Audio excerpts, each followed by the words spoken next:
Today, we are diving headfirst into a 500-year-old Scottish cold case. Seriously, it's got everything. Love, power, and a mysterious death that people have been arguing about for centuries. So, let's get into it and see if we can figure out what really happened. Okay, so let's set the scene. We're in Scotland right at the start of the 16th century. And you've got to understand, this was a time of serious political games. Royal marriages weren't about love stories. They were tools. They were all about making alliances and holding on to power. And in that kind of world, the line between what you want and what you have to do, well, it gets very, very blurry. And right at the very center of our story is this one huge nagging question. When the king's mistress, the woman he loves, and her two sisters all drop dead after eating the same meal, was that just a horrible accident? Or was it a cold, calculated hit? All right, to even begin to understand this mystery, we first have to get a handle on the love affair that might have been at the very heart of it all. So we've got three main characters on our stage. First up, you have King James IV. He's the popular, charismatic ruler of Scotland. Then there's Margaret Drummond, the woman who had totally captured his heart. And then, kind of waiting in the wings, is Margaret Tudor. She's an English princess, and marrying her could mean peace with England, Scotland's biggest and most powerful neighbor. And listen, this was no secret back alley affair, not at all. King James was completely open about how he felt about Margaret Drummond. The royal records show he put her up in these incredible royal castles, Stirling and Linlithgow, and he paid for everything. I mean, she was, for all intents and purposes, the unofficial first lady of the court. But this fairy tale romance was about to hit a wall. A sudden, terrifying wall that would kick off a mystery that has literally lasted for 500 years. And the scale of this tragedy, it's just shocking. It wasn't just the king's mistress who died.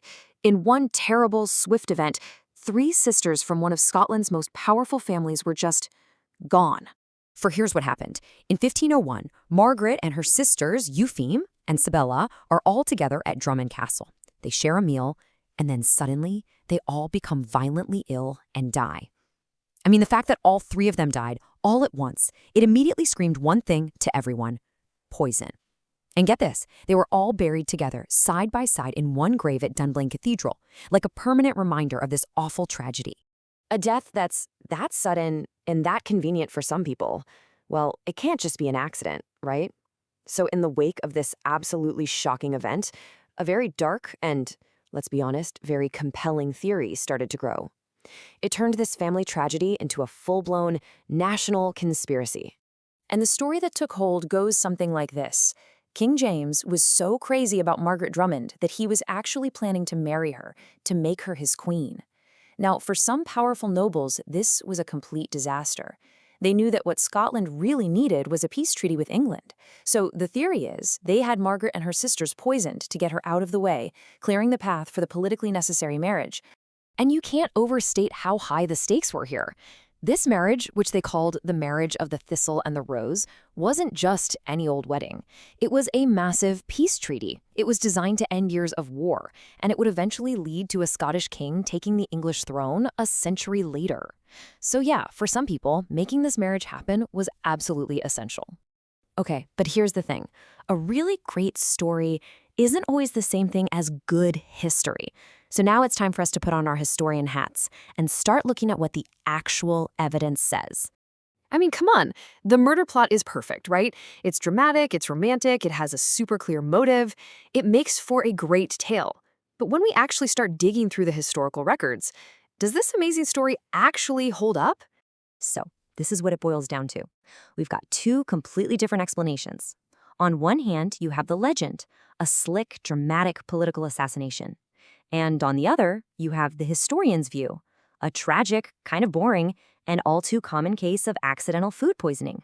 All right, let's do this. Let's take this murder plot theory, this legend, and let's pull it apart piece by piece and see if it actually stands up to a little bit of scrutiny. So right out of the gate, the conspiracy theory has a massive problem, a huge one. When you look at all the documents from that time, the letters, the official chronicles, the court papers from 1501, there is not one single mention of a murder plot. Zero. Nothing. The silence from the actual time period is deafening. In fact, you want to know when the story about Margaret being murdered first shows up in writing? 1681. That is a full 180 years after she died. It pops up in a history book written about the Drummond family. That's not a contemporary report. That's what we call a legend, something passed down and probably embellished over generations.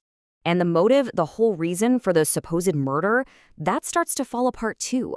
First, let's be real about the politics. Scotland was way smaller and poorer than England. Making peace with them wasn't just a nice idea, it was King James's #1 strategic goal. But here's the real kicker. We have records that show the negotiations for him to marry Margaret Tudor were already happening before the Drummond sisters died. He didn't need to be pushed into it, he was already doing it. So if it wasn't a grand conspiracy, what was it? Well, the truth is probably a lot simpler and honestly, in its own way, maybe even more tragic. This was an era with no refrigeration, no real concept of food safety. Accidental food poisoning was a constant, deadly danger. And 3 people sharing a contaminated meal and all dying from it? Sadly, that was a horribly common thing to happen. And, the king's own actions after she died tell us a lot. He didn't act relieved or like a problem had been solved. He seems to have been genuinely heartbroken. For years after her death, he paid for special masses to be said for her soul. And he continued to lovingly support their daughter financially. These just aren't the actions of a man who secretly had his inconvenient mistress taken out. So, at the end of the day, the Drummond Mystery is a perfect example of how we think about the past. On one side, you've got this dramatic, exciting legend, and on the other, a much messier, more mundane, and really just profoundly human tragedy. A historian's job isn't just to repeat the best story. It's to look at the evidence and find the truth, even if it's less exciting. And that kind of leaves us with one last thing to think about. The murder legend has survived for centuries, even though the evidence just isn't there. It really makes you wonder, doesn't it? What is it about a neat and tidy conspiracy theory that we so often find more satisfying than a random, messy, accidental truth?